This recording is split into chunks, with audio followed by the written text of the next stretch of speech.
10th class your next topic is visualising the nation. अब यहाँ पर एक देश को कैसे विजुलाइज किया जाए, क्योंकि देश का कोई शक्ल तो होती ही नहीं है, एक मैप होता है सिर्फ।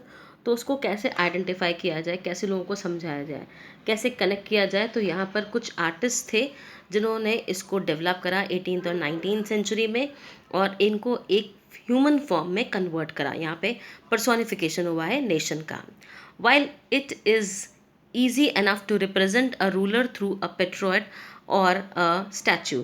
किसी भी रूलर को तो आप उसकी स्टैचू के जरिए आइडेंटिफाई कर सकते हो। How does one go about giving a face to a nation, लेकिन एक देश को आप कैसी शक्ल दे सकते हो, कैसे दे सकते हो। Artist in 18-19 centuries found a way out by personifying a nation. तो तरीका निकाला पर्सोनिफिकेशन का, यानी एक ह्यूमन फॉर्म में इनको कन्वर्ट किया जाए। पर्सोनिफिकेशन हिंदी में हम कहते हैं मानवीकरण। In other words, by that they represented a country as if it were a person। यानी एक कंट्री को एक पर्सन के रूप में दिखाना, जैसे कोई जीता जागता इंसान है। Nations were then portrayed as female figures, और ज़्यादातर कंट्रीज को फिर फीमेल फिगर का फॉर्म दिया गया। The female form that was chosen to personify the nation did not stand for any particular women in real life. ये real life में किसी पर्टिकुलर वुमेन से आइडेंटिफाई नहीं करेगी। Rather it sought to give the abstract idea of the nation a concrete form, बल्कि एक टूटा फूटा आइडिया है जिसको एक कॉन्क्रीट फॉर्म में कन्वर्ट करना था। That is the female figure became an allegory of the nation, और एक फीमेल फिगर अब बन गई एलिगरी। एलिगरी का मीनिंग नीचे दे रखा है आपको। वन एन एब्स्ट्रैक्ट आइडिया, जब आपका कोई एक मन का एब्स्ट्रैक्ट टूटा फूटा आइडिया होता है, जैसे ग्रीड, एनवी, फ्रीडम, लिबर्टी, कोई भी एक्सप्रेशन है, उसको आप एक पर्सन या थिंग के जरिए एक्सप्रेस करते हो, उसको एलिगरी कहा जाता है। You will recall that during French Revolution, artists used the female allegory to portray ideas such as liberty, justice and republic। Last year आपने फ्रेंच रिवोल्यूशन में देखा था, लिबर्टी को पर्सोनिफाई किया था इन्होंने विंग वुमेन के तौर पे। तो फ्रेंच रिवोल्यूशन से ये चीज़ें शुरू हो गई थी। लिबर्टी, जस्टिस, रिपब्लिक, इनको पर्सोनिफाई किया गया था। हमने आगे भी देखा, इंट्रोडक्शन में स्टैचू ऑफ लिबर्टी बनाई गई थी।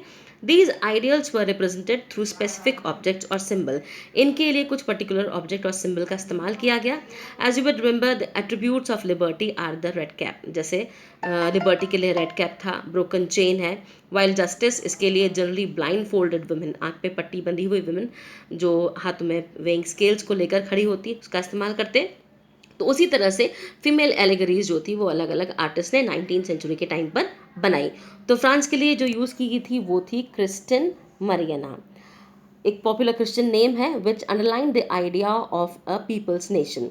हर कैरेक्टरिस्टिक्स, अब बेसिकली कैरेक्टरिस्टिक्स क्या क्या थी इनकी, drawn from those of liberty and the republic, the red cap, the tricolour, the cockade, statue of Marianne. फिर उसके बाद जो मरियना के स्टैचूज थी उनको अलग अलग पब्लिक स्क्वायर्स पे, जहाँ पे लोग क्रॉस होते हैं, वहाँ लगा दी गई to remind the public of the national symbol, ताकि लोग अपने आप को कनेक्ट कर सकें, अपने आप को यूनाइट कर सकें, and to persuade them to identify with it, अपने आप को इससे जोड़ सकें, आइडेंटिफाई कर सकें कि हम इस देश का हिस्सा हैं। Mariana images were marked on coins and stamps. उसके बाद कॉइन्स और स्टैम्प पे भी इसकी इमेजेस लगाई गई। ऊपर आपको पिक्चर दे रखा है पोस्टेड स्टैम्प का, मरियाना का। उसके बाद सिमिलरली जर्मेनिया, फिर जर्मनी के लिए जो फीमेल एलिगरी यूज़ की गई थी वो थी जर्मेनिया। साइड में आपको उसका फोटो दे रखा है। In visual representations Germania wears a crown of oak leaves. जो ऊपर क्राउन पहन रखा है वो ओक लीव्स का है। ओक जो ट्री काफ़ी स्ट्रॉन्ग ट्री होता है, और ओक जर्मनी के अंदर इट स्टैंड्स फॉर हीरोइज्म, इसीलिए ओक ट्री का, ओक लीव्स का क्राउन इसको पहनाया गया है। फिर जो 9th क्लास में आपने फ्रेंच रिवोल्यूशन के टाइम पे सिंबल्स पढ़े थे, कुछ सिंबल्स यहाँ पर भी दे रखे हैं जो आपको लर्न करने हैं। ब्रोकन चेन का मतलब बीइंग फ्रीड, इनको आपको लर्न करना है। यहाँ पर आपको ये सिंबल्स वगैरह दे रखे हैं। उसके बाद यहाँ पर आपको एक पिक्चर दे रखा है the fallen Germania. Fallen Germania 1850s के टाइम पर जब जर्मनी की स्थिति काफ़ी ज़्यादा बुरी थी, तो यहाँ पे गिरी हुई एक धराशायी ज़मीन पे लेटी हुई जर्मनी आपको दिखा रखी है, यानी जो इकोनॉमिक कंडीशन है जर्मनी की वो भी हालात सही नहीं है। उसके बाद नेक्स्ट पेज पे आपको दे रखा है जर्मेनिया प्रोटेक्ट गार्डिंग द राइन। ये राइन लैंड के बारे में आपने हिटलर वाले चैप्टर में पढ़ा था। ये 1860s के टाइम की पेंटिंग है ये। यहाँ पर जर्मेनिया जो है एक तलवार लेके खड़ी है और अपना जो रिसोर्स रिच एरिया है राइन लैंड, उसको प्रोटेक्ट करने के लिए वो तैयार है। Now comes to the last topic of the chapter, that is nationalism and imperialism. एक तरफ नेशनलिज्म, एक तरफ इम्पीरियलिज्म, यानी वो नोबल्स का रूल जो है। By the last quarter of the 19th century, nationalism no longer retained its idealistic liberal democratic sentiment of the first half of the century. तो जिस तरह से शुरुआत हुई थी 19th सेंचुरी के एंड तक आते आते, अब ये नेशनलिस्ट की जो फीलिंग्स थी वो उस तरह से नहीं बची थी of the century but became a narrow creed with limited ends. अब यहाँ पे लोगों का जो सब्र था वो टूट चुका था. During this period nationalist groups became increasingly intolerant of each other. और अब ये कोई भी विरोध, कोई भी रिप्रेशन बर्दाश्त नहीं कर पाते थे. And ever ready to go to war, और हमेशा लड़ने के लिए तैयार थे. Means by hook or crook they wanted their country to be unified in a single nation. The major European powers in turn manipulated the national aspirations of the subject people in Europe to further their own imperialist AIIMS. और एक तरफ European powers जो थी वो अपने imperial rule को बरकरार रखना चाहती थी, तो वो भी जो भी तरीके हो सकते थे उनका इस्तेमाल कर रही थी. The most serious source of nationalist tension in Europe after 1871 was the area called the Balkans. तो सबसे ज़्यादा सीरियस टेंशन वाला जो एरिया था बेसिकली यूरोप के अंदर 1871 के बाद, वो एरिया था जिसको बाल्कन कहा जाता है. अब बाल्कन क्या है? The Balkan was a region of geographical and ethnic variation. ये वो एरिया था जो कि जोग्राफिकली और कल्चरली काफ़ी अलग अलग लोगों से, अलग अलग तरह की ज़मीन वगैरह से, स्ट्रक्चर से भरा हुआ था. कंप्राइजिंग, अब इसके अंदर आज की जो कंट्रीज हम देखते हैं modern day, Romania, Bulgaria, Albania, Greece, Macedonia, Croatia, Bosnia Herzegovina, Slovenia, Serbia and Montenegro, ये सारे इनके लोग हमें वहाँ पर नज़र आते थे जिनको एक साथ मिलाकर स्लेव्स कहा जाता था. A large part of the Balkan was under the control of the Ottoman Empire. इस बाल्कन का काफ़ी सारा पार्ट बेसिकली ऑटोमन एम्पायर के अंडर में था. ऑटोमन एम्पायर जो कि मुस्लिम एम्पायर है. अब अलग अलग कल्चर के लोग हैं, उनके ऊपर रूल करने वाला मुस्लिम एम्पायर है, तो डेफिनेटली साथ में होना तो मुश्किल है. The spread of the ideas of romantic nationalism in the Balkan together with the disintegration of the Ottoman Empire made this region very explosive. तो ये सब लोग अपने आप को अलग करना चाहते थे, ऑटोमन एम्पायर के रूल से हटना चाहते थे. तो रोमांटिक नेशनलिज्म की जो फीलिंग्स थी वो इस एरिया में टेंशन्स को और ज़्यादा बढ़ाती जा रही थी. All through the 19th century, the Ottoman Empire had sought to strengthen itself through modernization and internal reforms, but with very little success. पूरी 19th सेंचुरी ऑटोमन एम्पायर कोशिश करता रहा, कुछ मॉडर्नाइजेशन लाए, कुछ इंटरनल रिफॉर्म्स करें ताकि उसका रूल मेंटेन रह सके, स्ट्रांग हो सके, लेकिन सक्सेस काफ़ी कम मिली. One by one, its European subject nationalities broke away from its control and declared independence. एक के बाद एक जो उसके यूरोपियन गुलाम थे, सब्जेक्ट नेशनलिस्ट थे, वो नेशनलिटीज़ थी, वो अपने आप को अलग करते गए इसके कंट्रोल से और इंडिपेंडेंट होते गए.